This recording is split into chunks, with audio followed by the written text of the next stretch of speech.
Hi, everybody. This is Traveling with Barb and Chris. This is a little recap of our trip in May 2023 to the southern part of Italy.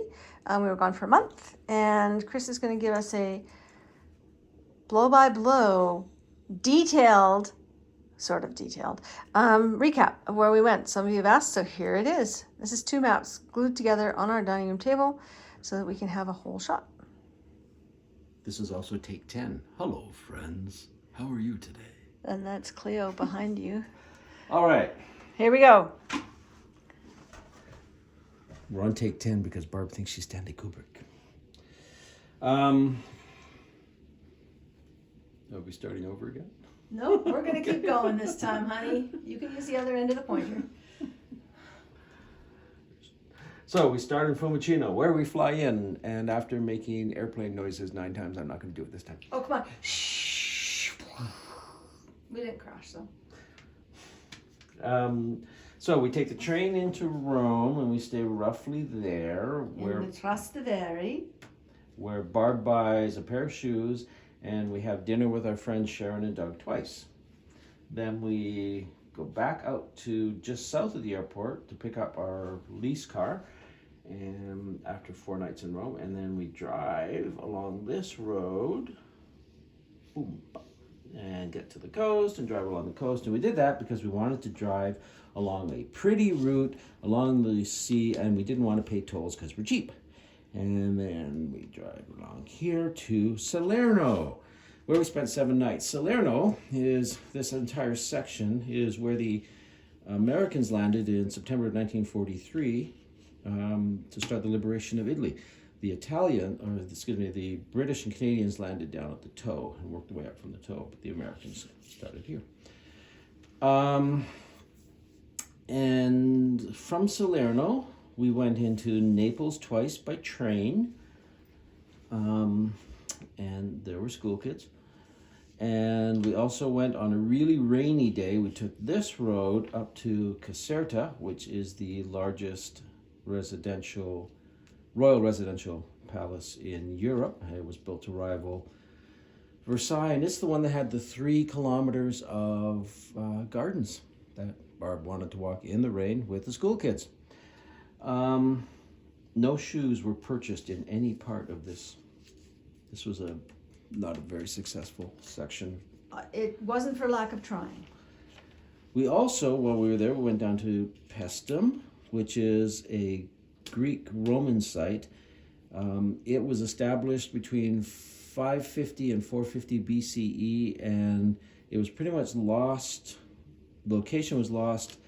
It was rediscovered at the same time that Herculaneum and Paestum, or Herculaneum and Pompeii were rediscovered, all around the same time period in the mid-18th century.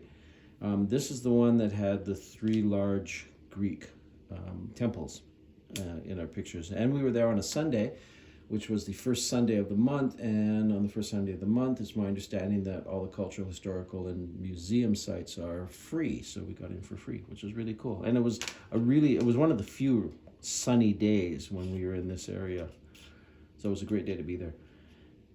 We also went on another rainy day to Cave di Tarini and Vietri sul Mare, which are right on the edge of the Amalfi. This is the Amalfi. And the weather was so crappy, we decided not to do anything in the Amalfi. We're going to go back at some point and probably stay in Sorrento and do the Amalfi that way. But these were 2 really nice towns, Cave di Tarini and Vietri sul Mare. We've got pottery there, and it was just a really nice day, actually. Surprisingly nice day. And unexpected. After Salerno, we took the coast road down because we were headed to the instep, and we had a lot of time to kill before we could check into the hotel. And we stopped at a place called Viglia. Viglia is an archaeological site. It was raining. Besides us, there were kids there. But it was the port for Paestum. And there was a really interesting site. We were actually walking through an archaeological dig that they had just left there.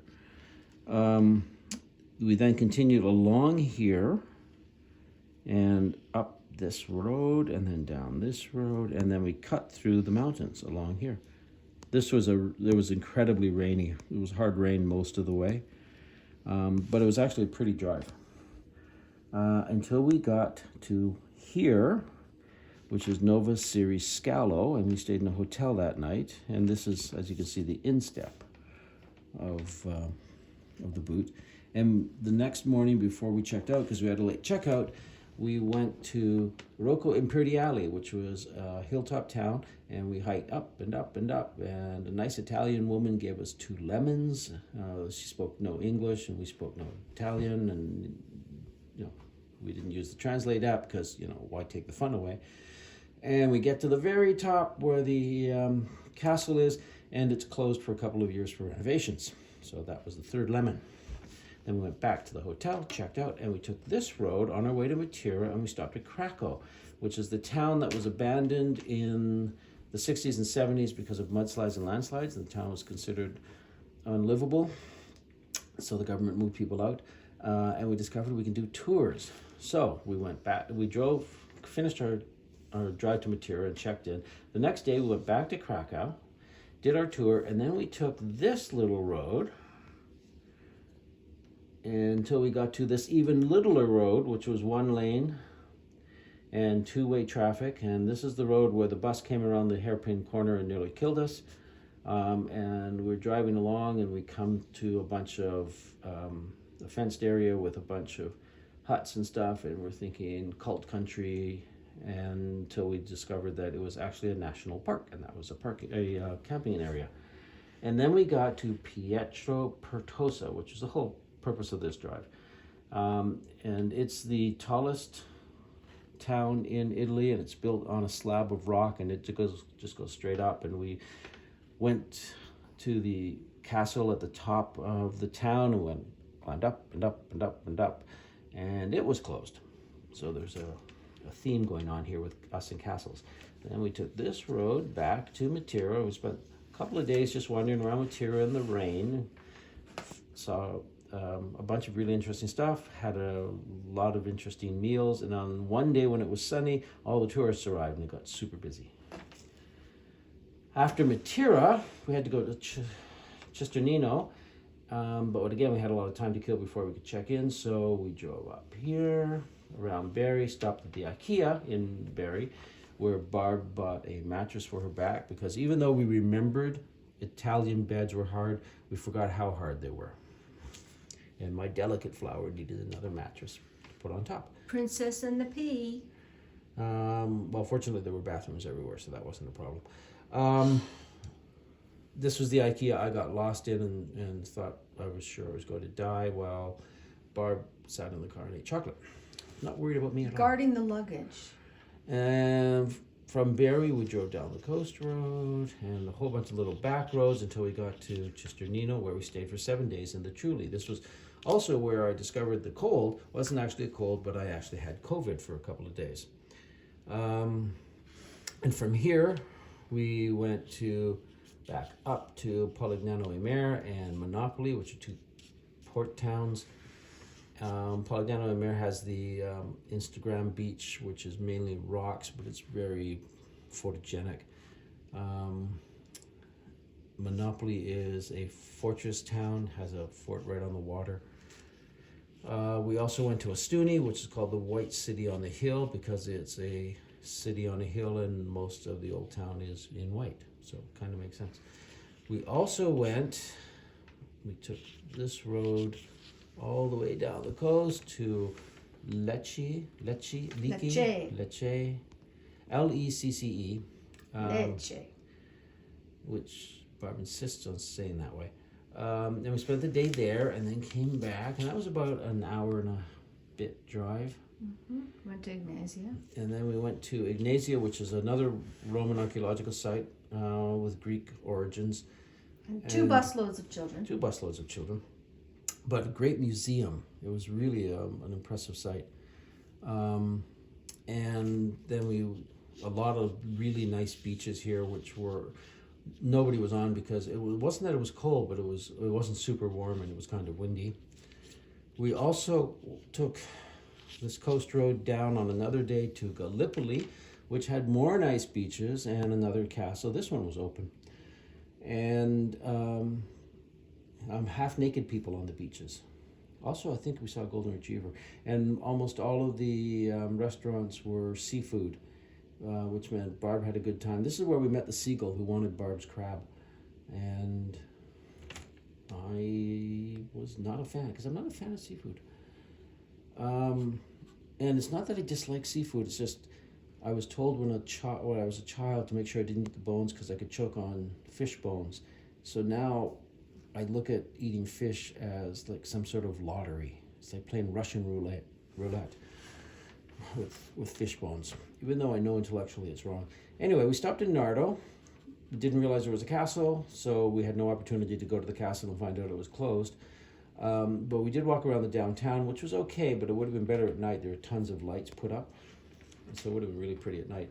Then we drove along this really straight road, which parallels the Porsche testing facility, and we're going all the way up here and through here and back to Cisternino.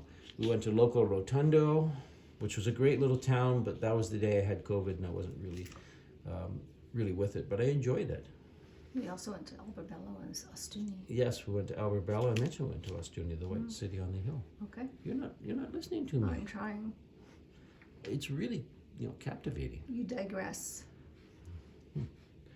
After we were finished with our 7 days in Cisternino, we drove up the coast, past Barrie, along the coast, past Foggia, up to this road, and along the coast, past these two huge lakes, to this town, which I can't even pretend to pronounce, Peschiki. That's close. Whatever. It's a big tourist town with surfing. Virtually no English spoken. It was almost all Italian. But it was great. We had a great walk on the beach. There was virtually nobody there. We were there on a Thursday night and a Friday night. We left Saturday morning, and on the drive away on Saturday morning, we kept passing all of these cars coming up this road, and all these campers and RVs. And so anyway, we came after 2 nights there. We went back along the coast road. We made a stop in Ortuna at the Moro River War Memorial, which is a cemetery for Commonwealth troops from World War II, primarily Canadian. And there had been a class, we talked about this on the posting, there had been a class from Canada who'd been there a few days before us who had done personal letters to some of the soldiers who had died, where they'd researched the soldiers' lives and written personal letters thanking them for their sacrifice. Then we drove up to Pescara, through the mountains again, through some really long tunnels. Like, that was a super long tunnel. I have to go on Google Earth to figure out how long that tunnel was. All along here, this was a really pretty drive through Abruzzo. This is Puglia down here, and Matera's in Basilicata. Can you do that again? Where's Puglia? Puglia is down here. Okay. And this Matera's in Basilicata. Mm-hmm. But this area is Abruzzo that we were driving through, and it was just really pretty. Until we got to Tivoli. Tivoli was a very successful spot because we found a really nice restaurant on the second night we were there that was inexpensive and had great food. Plus, Barb bought 2 pairs of shoes. And it was a beautiful old city. Yes, Tivoli's actually older than Rome. Except the fountains weren't working. Right, because the day we got in, we had torrential rain, and the fountains are operated from the river water, and the rain had stirred up the river, and so the water would have been brown and muddy. So they turned off the fountains. And then after a couple of nights there, we took a road like that's not on here, that's insanely narrow, and we thought, we were going to end up in some farmer's field. And we eventually made it out to this highway and around Rome to our airport hotel, where we discovered that we had left my CPAP machine in Tivoli, and we drove all the way back on the toll road this time. That was a non-toll road, and got to Tivoli again, and then drove back to our hotel, and the next day we flew out. And that's a little bit about us. And our trip. And Cleo is totally fascinated. Hi.